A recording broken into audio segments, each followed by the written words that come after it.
Ladies and gentlemen, the man who is the head coach for the Oregon Ducks, formerly outside linebacker for William Jewell College in Missouri. Ladies and gentlemen, Dan Lanning.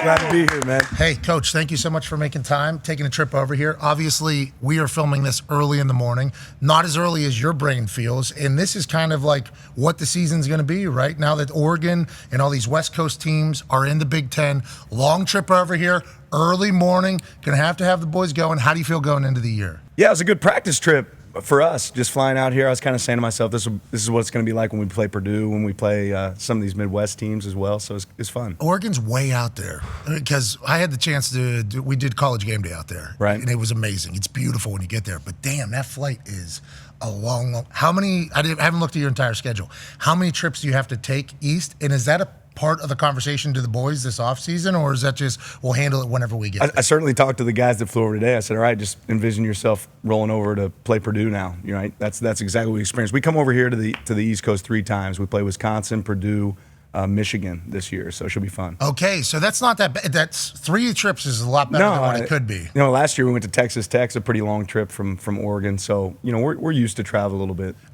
Whenever you try to find guys that fit your team, because Kirk Herbstreit said yesterday you guys are guaranteed to win that. Yeah, right. 16 or not. Did you hear that he said that? He said, I heard a lot of, whoa! Yeah, a little bit of juice afterwards. Yeah, that was. And then I heard May. He started to backpedal. No, well, I think if you go back to his original statement, he did say May, but we didn't hear that. You guys sliced that out. Bingo, yeah. But for the last couple of years, what you're building, does it feel like this is the team that has a chance to go on a big run? And then you get the new Big Ten kind of like curveball thrown in there. How do you adjust? How do you handle it all? And how do you feel about the team going in? Yeah, I really like our team this year. Every year's a new year. This is certainly the most talented team we've had since I've been there. Our roster's changed a lot. I think we had 10. There's 10 guys on our team right now that were there when I got there. So going into year 3, it's a different group. It's an exciting group. They work really hard, but let's just be really honest. You got to play on Saturdays to figure out where you're at. All those games, I mean, Washington and you guys obviously is going to be talked about for a while with how that whole thing went last year and the Pac-12 kind of becoming what it is. I know the boys are going to have some questions about that going forward, but how do you get ready for like new opponents, brand new teams, everything like that? Or do you think they got to get ready for us? Like, how do you? It's a combination of both, right? I mean, I don't think the brand of football, winning football is winning football, right? So the game hasn't changed. We have to play really well, but we do scout the opponents. We just got done with a coaches retreat. That's where I just came from yesterday in Central Oregon, and we spent a lot of time doing summer scouting reports, kind of figuring out, okay, what's different? What do we have to practice? What personnel groups do we have to work more?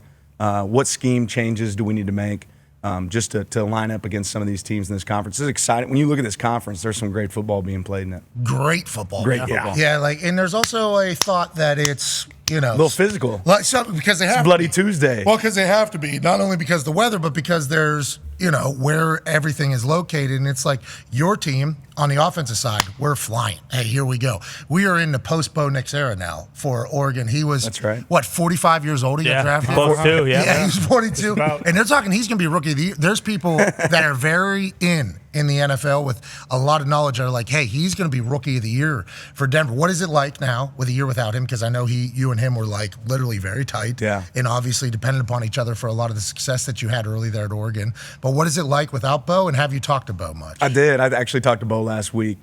He's doing awesome. I'll miss Bo, but I get to be a fan from afar. Now watching what he does. But that's what's exciting about college football is you don't get to keep the same team for 10 years. Yeah, but you guys were kind of doing that with COVID. There's like we had a couple long ones. But I mean, you look at college football last year. That's college football. There was a guy 9 years or something like that. College. Yeah. Saw that. He wasn't on our team. He used to be on our team. But the post-Bo Nix era, is there something to that about like a steady leader basically being the quarterback and just understanding what you have at the quarterback position, which is the most one, and then kind of transitioning away from that to find the next guy? There's something to experience, right? Especially when you talk about in big games. And Bo obviously had experience, but now we have a guy, in Dylan Gabriel that's got a lot of experience, right? He's played a lot of college football games. It'll be a transition. It'll be new, and we got to lean in on each player's strengths. So it's going to be different. I think that's great college coaches are a lot like high school coaches where they can adapt to their personnel and change what they do. When Dylan comes in, obviously everybody has massive respect for him because he's already done so much on the field. Is that accurate? Absolutely. But, I've been more impressed with Dylan even as a leader. He's gone on offensive retreats with the offensive crew. He has the managers over to his house to watch a fight. I mean, there isn't a janitor in the building or a custodian that he doesn't know. I mean, this guy just connects in a unique way, and he drives a minivan. So well, that's weird because I heard Phil Knight's just giving you guys open show. Unlimited money, right? I don't think we'd ever lose a recruiting battle if that was the case. No, if that was the case, no, I heard that is the case. Oh, that's what. Well, somebody's got to tell me about that. We don't have that yet. I think it's impressive that guys like Kirby have been signing the #1 class in the nation without any NIL money this entire time. God has a question. So impressive. No, hey, obviously, Coach Smart took a little shot at us. I don't think it's a secret. If you want to be a top 10 team in college football, you better have great support. We have that, but it's not. It's 1 + 1 + 1, right? It's also the 34 or 300 teams that we went to this spring to visit. It's the 23 satellite camps. It's when they come to your campus. It's our staff. It's our alignment with our entire university that makes recruiting work. You and Coach Smart don't know each other very well. We know each other well. Yeah, how is that whole? Because you guys all come from the same tree, which everybody understands is right. The Saban tree. And then there was obviously the conversation about how Saban wanted to hire you, but then you end up at Georgia, and then now you're obviously the 38-year-old guy who's running the Oregon Ducks football. 38, this guy. Yeah, no big deal. Hey, that a baby? Yeah. Hey, that a baby? Bye. I'm 37 doing this. Yeah, I'm 37. So I love what I you're felt good until I heard that. Yeah, Bingo, I'm younger than you, obviously, and I look way older than you. But in that entire coaching tree, obviously, there's a lot of expectations for success. You've always had expectations to be great. Then whenever you go to Oregon, you have the success. Do you call on guys that have had, like, Kirby Smart and Absolutely. like Saban and all them? Do you still talk to them even though they're talking shit about you on a regular basis? I still definitely visit with Kirby. I consider him a great mentor, and I wouldn't be sitting here if it wasn't for guys like that. Kirby's changed my career. I probably learned more from Coach Smart than any other coach that I've ever worked with in my career. He still has that Blood Tuesdays or Bloody Tuesdays, and we ask him and we ask a lot of these coaches about, like, with these generations, I don't want to say they're getting soft because they're not soft. They have to deal with a completely different set of in their phone, what they're hearing from people they've never met before. A mental toughness is built with this new digital era for these young athletes, I think, that I didn't have to handle. I'd get on AOL Instant Messenger, and somebody would add me as a friend and call me a douchebag from Penn Hills, and I'd be like, wow, you didn't handle that well. That's right. Where you want to fight? Like, these kids are just reading terrible things about themselves. You hope not, right? Well, you hope not, but it is. They are. It is. Reality. It's right there. Yeah. So it's a completely different, like, mental toughness, I think, than what we had to go through back in the day, where the rules were a lot lighter on how much you could really push and work and everything like that. Then we hear Coach Smart talk about, like, we're banging. Do you feel like there's a nice balance? I think you have to. Okay. You have to, but you have to bang, especially early in the season. If you're not going to bite as a puppy, you're not going to bite as a dog, right? We got to battle early in the season. Now, we spent more time visiting with NFL teams about longer seasons this year.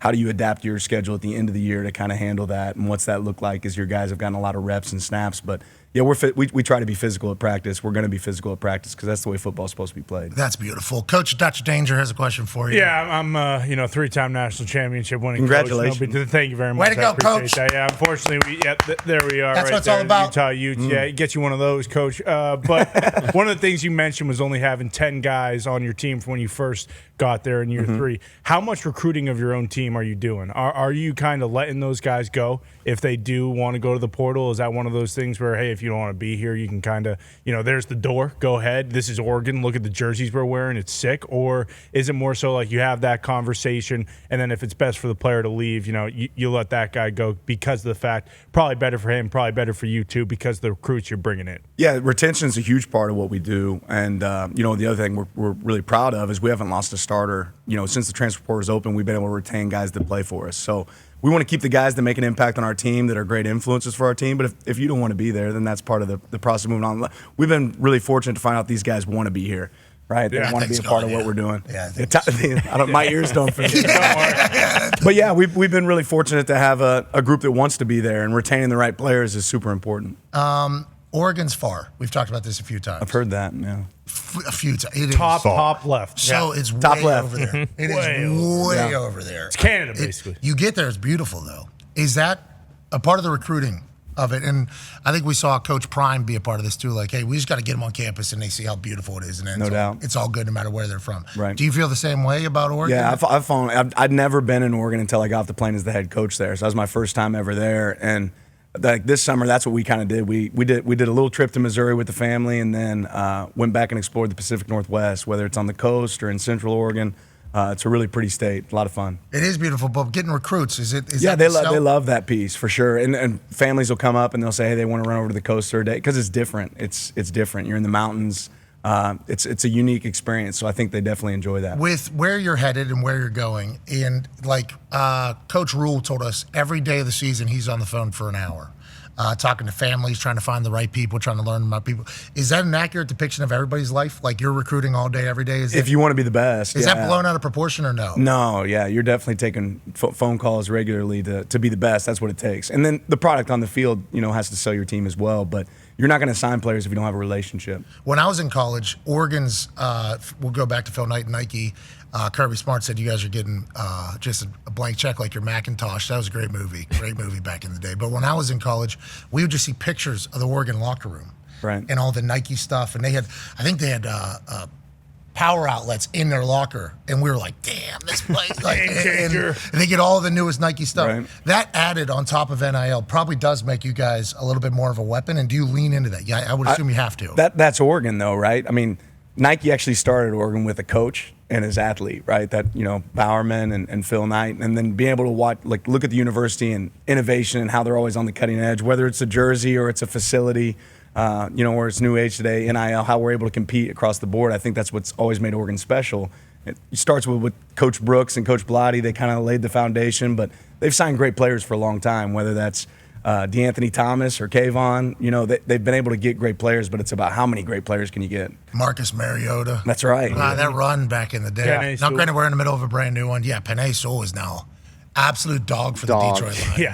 He just goes from right to left, left to right. You name me at guard or center, whatever you need. I'm going to fight everybody that can. Catches passes. Yeah. Catches passes. Yeah, he's a freak athlete. It's like Oregon's history is so damn deep. But once again, it is so far over there. And that is why you being able to get all these recruits and maintain this team, I think is like so impressive, because when you talk about convenience and everything, like other people have a lot, like the SEC, you come from the SEC, you know the SEC football well. Right. And now with the way the future is kind of looking, SEC, Big Ten, and obviously West Virginia and the Big 12 and everything it's cooking. But it's like, what's your Nothing. Just laughing in your face. Listen, when Neil Brown and Garrett Green come to town, you better fucking tighten up. I haven't done a summer scouting report on them yet. All right, I need to look at them. That's the East Coast. You said Michigan, coming to the East Coast, Michigan and Purdue. This isn't the East Coast. Okay, Coach? Midwest. That's the East. Yeah, thank you very much. Yeah, Good Lord. Eastern here's the time map, zone. just See, so this you know. works, So you know. And obviously Washington's going to have to do some more traveling than you guys because they're way up left. That's right. But it's just like that was the big talking point whenever the new Big Ten was put together. It's like the amount of travel. Sounds like you don't care about that at all. No, I mean, wherever the game's at, that's where we're going to play it. And really, you heard it. I think the conference has done a great job of trying to make sure teams aren't going too far.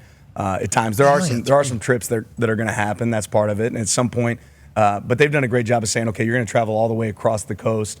Maybe once every 2 years. That's not going to happen every single year. Well, let's learn a little bit about you as a coach as we hear from Coach Lou Holtz. Listen, Coach Lanning, I'm not going to get too rah-rah because I know you're not a rah-rah guy. Granted, we all saw the video inside the locker room against Colorado, which I don't think you wanted it out there, but nonetheless, you lit a bottle rocket up the bunghole of every single player on your team. You guys go out there, you beat the shit out of Colorado, and that kind of ended their season. But listen, a lot of teams in the Big Ten, they're looking at you guys. I mean, we saw the big duck floating down the White River in Indianapolis. A lot of Big Ten guys say, look at these assholes coming parade into Indianapolis. It's their conference now, okay? It's not your conference yet, but listen. As we go into this season, kind of has the first day of school feel, new conference, all that kind of stuff. You mentioned some of the teams you're going to have to go play on the road to Michigan. Doesn't sound like you really play anybody else worse than shit in this region outside of Michigan, so you kind of lucked out there. But I'm just curious. Listen, Oregon's it's a blue chip powerhouse program, obviously, but do you guys kind of feel going into this season, you got a target on your back? You heard it. Kirk Herbstreit just said yesterday, if Oregon doesn't go 16-0, I don't know. Dan Lanning might be on the hot seat. Might be looking at. Is that what Herbstreit? Yeah, that's what Kirk. I mean, kind of in between the lines. Oh, him haul. Yeah, he didn't say it verbatim. But do you guys feel like, even though it's your first year in the Big Ten Conference, that coming in, hey, listen, we're top dogs. Okay, we're expecting to go win a national championship. We have Dylan Gabriel. We have myself. I'm one of the best coaches in college football. Do you feel like it's kind of your conference for the taking, even though everyone's talking about this is the best Ohio State team ever? Yeah, that was fantastic, by the way. That's all off the cuff? Yeah. That's impressive. That was a request by. I did want to hear it. I haven't heard it in a while. I was like, come on. I need a good pep talk from Coach Holtz. That was awesome. We want a target on our back, but nobody has higher expectations for our program than us. You know, I always think it's hard when you put the the end goal in sight when you have so much to do in between. So for us, at coach speak, Idaho, right? That's who we got to go beat first. But I am excited about the teams and the venues we're going to get to play in the Big Ten. I'm hoping that big inflatable duck maybe gets to travel to away games with us. I think that might shake people a little bit. We don't mind bothering people over at Oregon. I think that means you're doing something right. You guys don't really mind bothering people either. Yeah, too much. Don't need to most times. Yeah, we do it too much, but we don't get any physical altercations. Let's talk about not bothering people and rattling the cage a little bit, because that speech with Colorado was so sick. Awesome. And then, I mean, obviously Colorado isn't going to feel that way, but like you do that, release it, and then do what you guys do on the field. It's like you had the beat of your team in your hand. You understood exactly what was going to take place. Football games aren't played in Hollywood. They're played on the grass. Like, that line is just like such a depiction of how a lot of people were thinking about this Colorado team.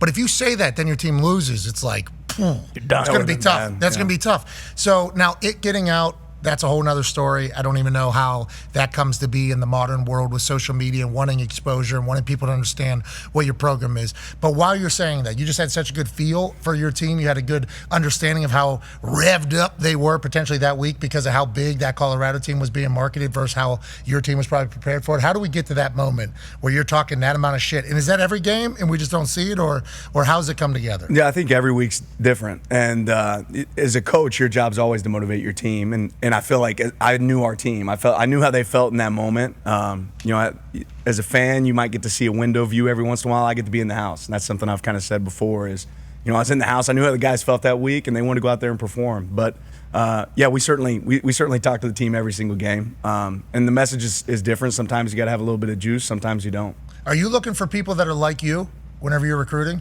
I'm looking for people who love football. Right, I think that's the part right now in college football that matters the most are guys that love football, and I do think players take on the persona and really the passion that the coach has. I think they'll play with passion if you coach with passion. So I think that's important. Yeah, because I tried to play this NCAA 2K 25. I haven't been on it yet. Are you a gamer?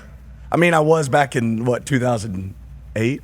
So it's been a while. But you at least understand. I picked it up in COVID a little bit, trying to play Warfare. I told my wife, hey, I'm going down to the basement. I got to go play recruits. I got smoked, man.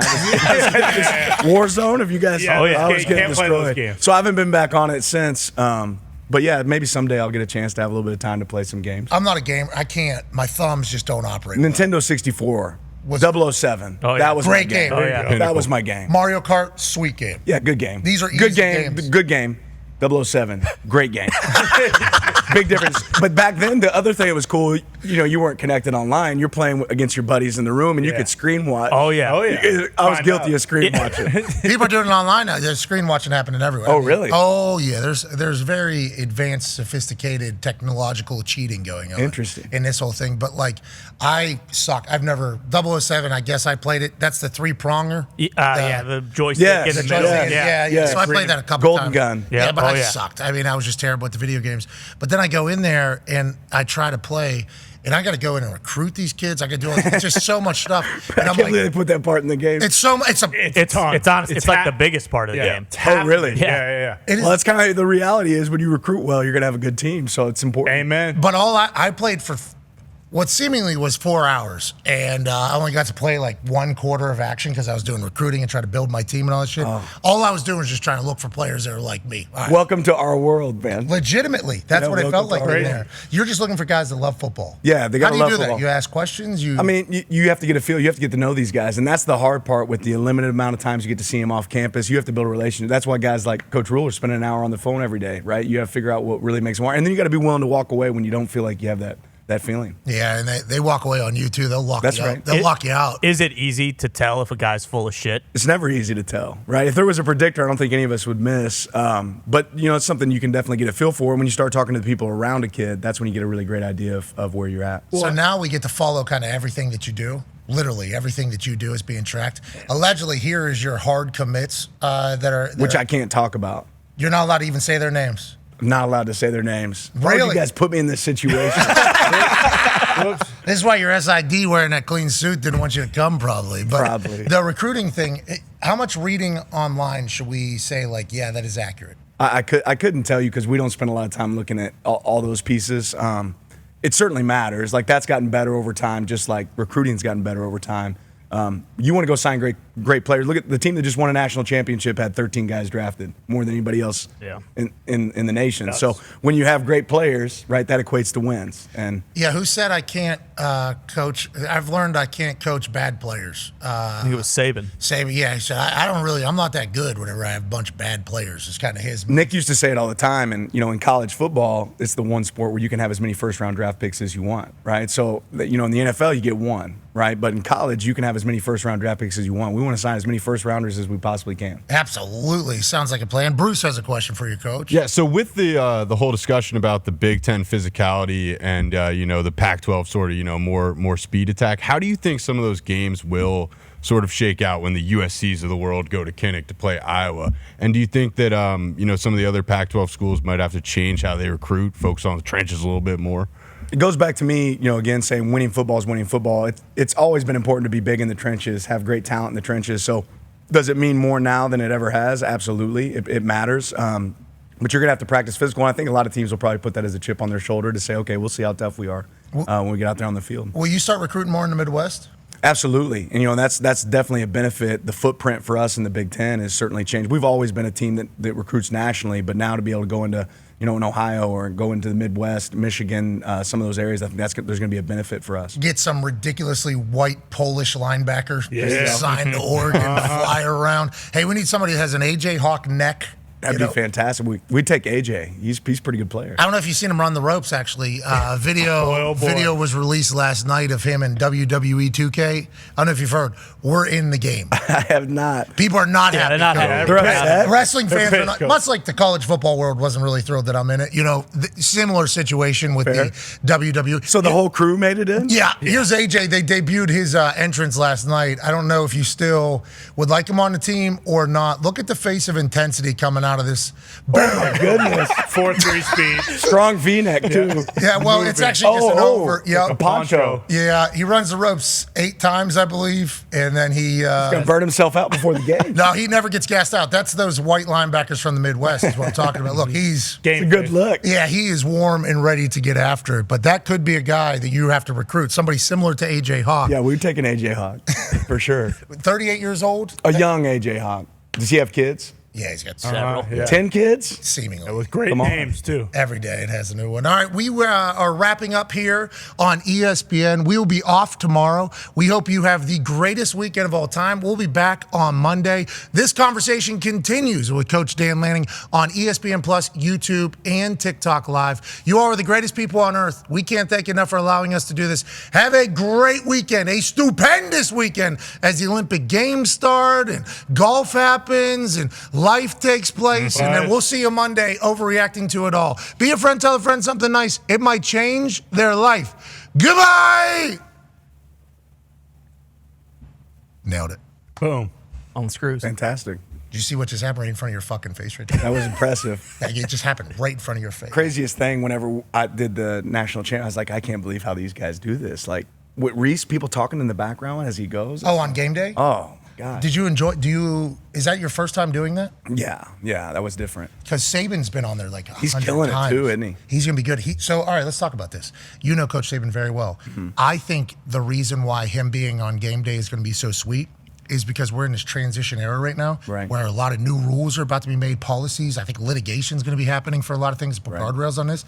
I think he's very passionate, and I think the microphone that he'll be given and the platform that he'll be given by College Game Day, I think he's going to take onus on that because a lot of us want him to be like the commissioner of college. We're like, be the commissioner, be the commissioner. Right. I don't think him or Miss Terry want to sign up for him being a commissioner, but I do believe he'll be able to say like, hey, this can't happen on game day, and hopefully institute that a little bit. Yeah. Most college coaches would be like, hey, if Saban's saying it, it, we're riding with it, or is there still At this point, I think if he said it 3 years ago, they say, okay, he's doing this for the benefit of Alabama. I think right now there's no doubt that anything that Coach Saban's saying is probably for the betterment of college football. What are your thoughts on it all? You're young. Obviously, you can handle it. We talked to Matt Rule. He's been around the block a little bit. He enjoys the shit out of it. And he also went to the NFL, so I think that helps him business-wise with the dudes. You're a young coach. Your entire career is basically going to be a part of this new NIL generation. Right. It is like, how do you feel about it? Do you think there are some things that we obviously need to be fixed? Not that you have the answers, but there's some shit that I spend a lot more time thinking about how can I do it better than everybody else, right? And you don't make the rules, but as they change, can you be the first team to adapt? Can you be the first team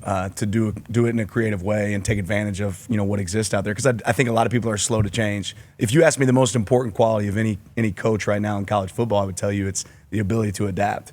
Because rules change every 5 months. Right now anybody on our staff can coach, which I think is awesome for the game. And there's been some real advocates for college football, like Craig Boyle at the AFCA right now. Former coach at Wyoming has done a phenomenal job of hearing coaches' voices and saying, okay, this is important legislation, to push across. Yeah, and because we're going to have governments get involved. I mean, it's just like it is the world you're in, and I appreciate the fact that you're like blinders. I just got to do what I'm told to do. I'm trying to build a team and build a program in there. But right now, seemingly outside of college, there is just like...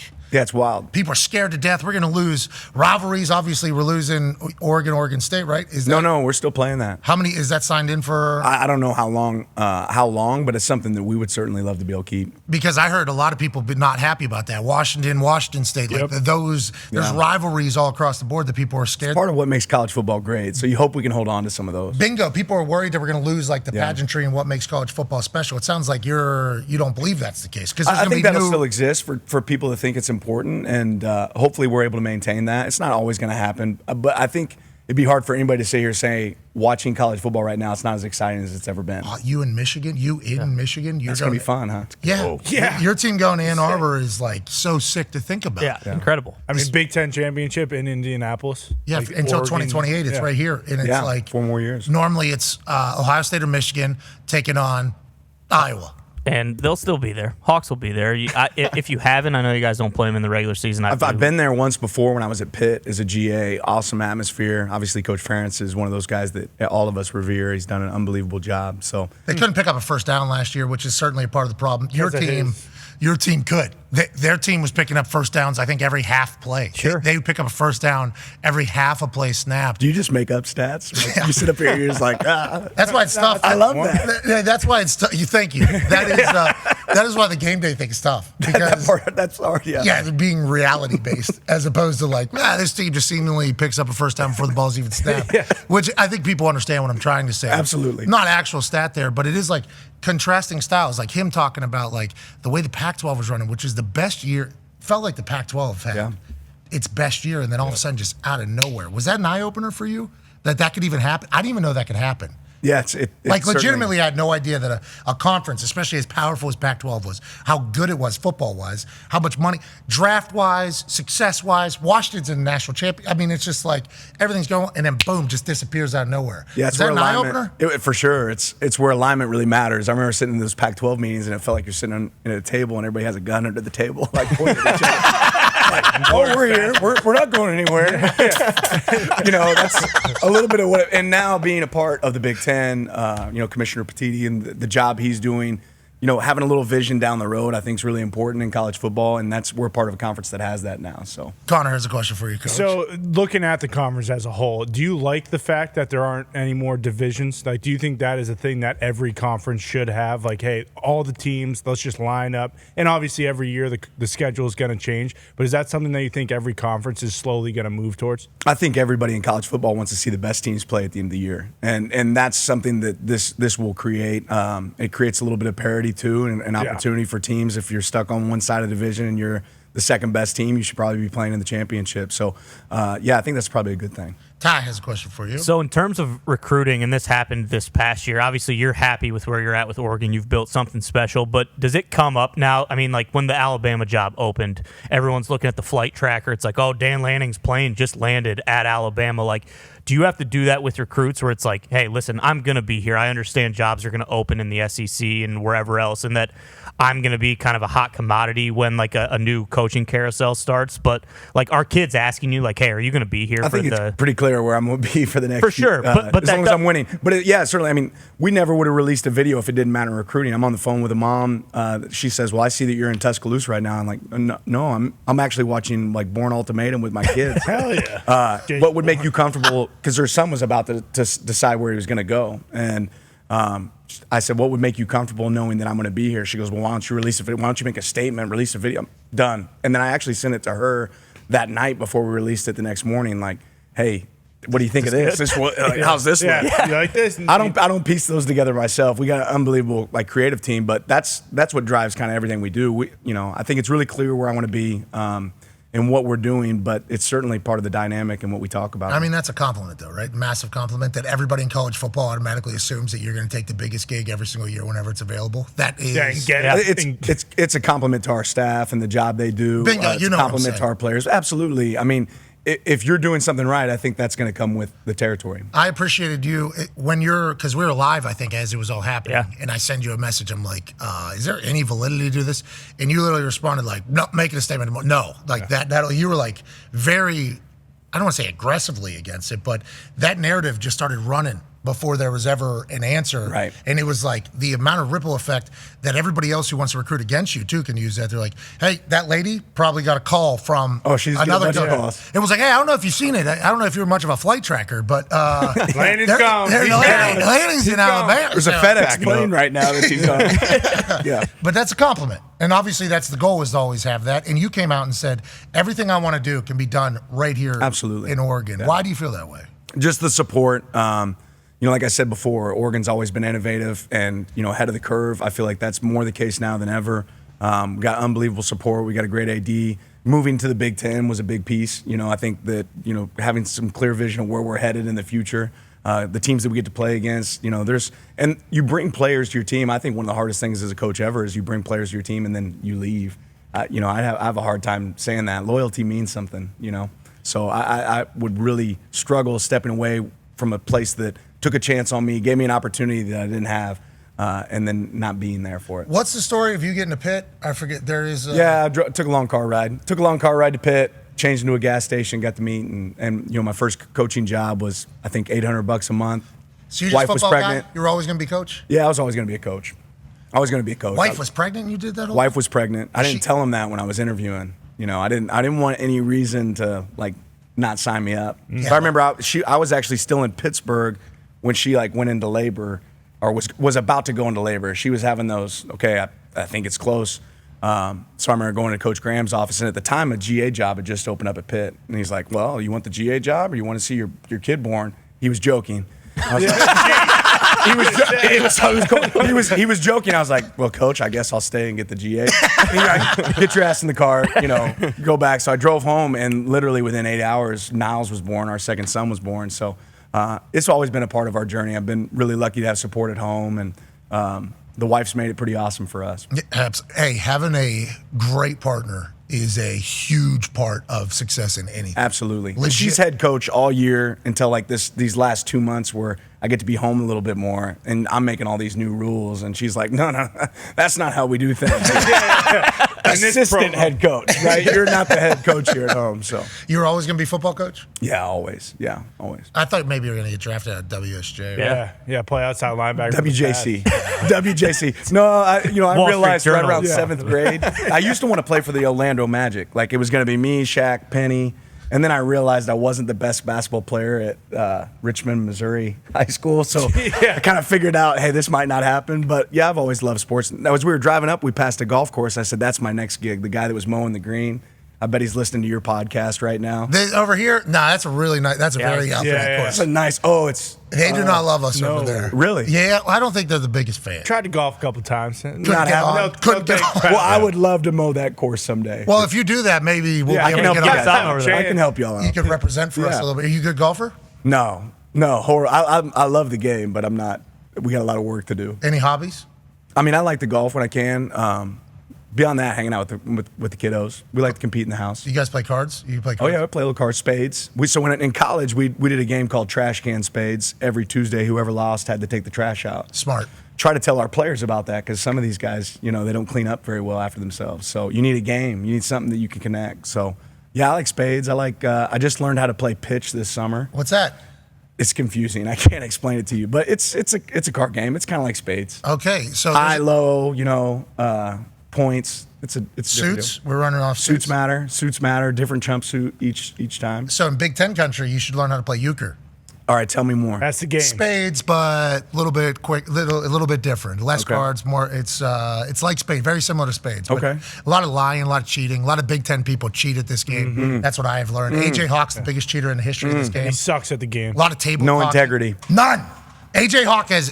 Hearts. yes, Dahn, yes. There you go. Yeah, you already get it. Sounds like you're cheating too. Yeah. Oh, I've seen it. I've seen it. Won't stand for it. Yeah, can't stand for Can't it. stand for it. Do you believe in the how you do anything is how you do everything? Absolutely. Do you teach And that I to still the kids? struggle to make my bed sometimes. But yeah, I think that's huge. Consistency, right? That's the hard thing for any of us in coaching is you have to be consistent. And there's going to be days you don't feel like doing things. You got to set the reminder on your phone that you're calling this kid at this time. And but yeah, that's absolutely true. And whenever your team sees you, I had a friend from my high school, Pat Gartland, shout out. What a maniac, this guy. Hilarious human being, Patrick Gartland. He went on to become a drill sergeant for the Marines. So, he has to be the perfect Marine to these new whatever. Right. I don't know the exact type. Each individual branch of the army or military has their own name for whoever the new people. So he had to be the perfect Marine every single day to them. Right. He's up 4 a.m. He didn't get any sleep, but he has to look like he is completely fine. They never see him eating. They never see him happy. They never see him laughing. It is like he is the perfect Marine. And he did it. I think he's still doing it. He's been doing it for 10 years almost. In character all the time. All the time. He has to be. And Right. he is not the human that I would assume that would have to do that, but dog, work ethic, crazy. I've been called to do this, does it and respects it. Do you feel the same way around your team? They have to see the same guy? I think the great part about my job is I get to be authentic, get to be who you are every single day, and I think your players see that. I get to admit, hey guys, I made a mistake here, or I think that's part of what makes our team so close is that we get to really be open with each other and be who you are, get to be authentic. So I don't know that I'd ever want to be in a job where I had to play a different character, but I'm enjoying what I'm doing. I mean, it's a lot of fun. I used to think about Rich Rodriguez. We'd have a 7 a.m. meeting. You've got some epic stories on Rich, I'm sure. Oh, yeah. Yeah, he's electric. He is what? Do you know him well? When we were at Arizona State, he was at Arizona. And then obviously just being a fan of the game, some of those teams you guys had at West Virginia were fun to watch. Man. He's one of the most intense coaches of all time. I think he's kind of lost it a little bit, and he's going to hear this and be pissed off. I think he's lost his hard edge a little bit. His fastball. Yeah, and now... I don't know. Every time I met him, he's shooting smoke, man. He's on top of things. Yeah, he is. He's trying to make one. I think he's going to... He changed football. I mean, he Completely. changed football. Zone read, and he runs the ball as good as anybody. So Never gets any credit for it, too, which is another thing on his... chip on his shoulder. They'll never give me any fucking Well, here, credit. how about kudos to Rich for changing college football forever? Hey, Rich Rodriguez! We appreciate you. We appreciate the hell out of you. Yeah, he's an epic human. But we'd be sitting in there for a team meeting, and it's 7 a.m., and most of us probably pretty hungover because we just had a night of lazy lizard or whatever, and we're rolling in there, and Barwis is about to kill us in the weight room.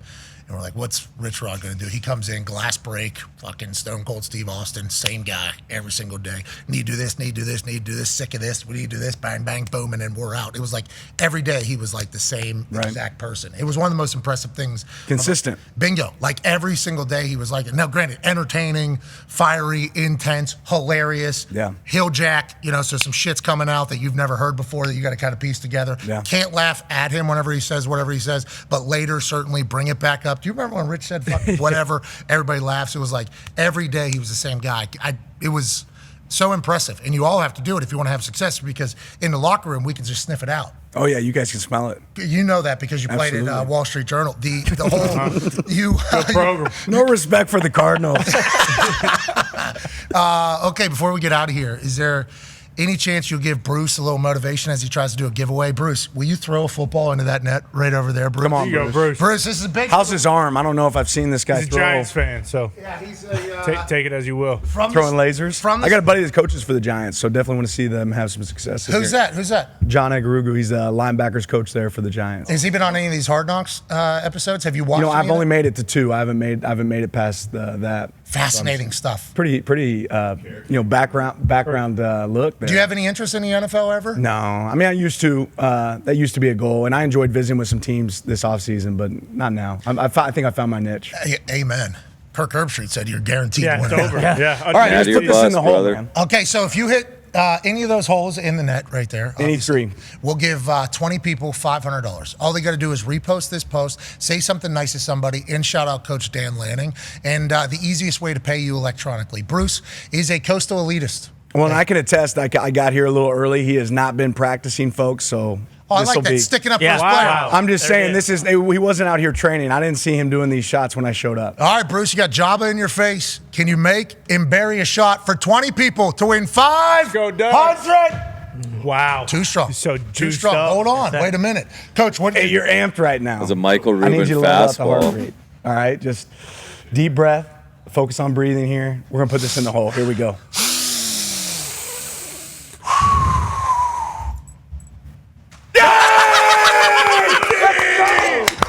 That's good coaching. That's good coaching. Bruce, way to show up. Hey, Bruce. Coach, thank you so Thank you. much. 20 people, $500. All you got to do is repost this, say something nice to somebody, shout out Coach Dan Lanning, and put the easiest way to pay you electronically. We'll be back on Monday. You're the greatest people on earth. Boys, great work in the back. Great work. Oh, yeah, boys. Oh, yeah, boys. Tom Diggs, great work in the hammer. Dahn, all week. We appreciate you. Talks to Table, really good run. Really good run this week. Can't wait to see you guys in WWE 2K. Everybody's going to love it. Oh, yeah. absolutely. Yeah. And everyone's going to feel pain. Yeah, they certainly are, especially like whenever you're playing against Coach Dutch Danger. Amen. Shout out to Pretty Much Sports. Beautiful debut this week. Oh, yeah. Coach, thanks for making the time. Thanks for making the effort. And good luck the rest of the way. Be a friend. Tell a friend something nice. It might change their life. We're in this thing together. Team on me. There you go, Coach. Jeez, Coach. Jeez. Could have been bad. Out to lunch over there. Well, he's all jacked up. He just got a Heisman winner. Team on 3. 1, 2, 3. Team. Goodbye.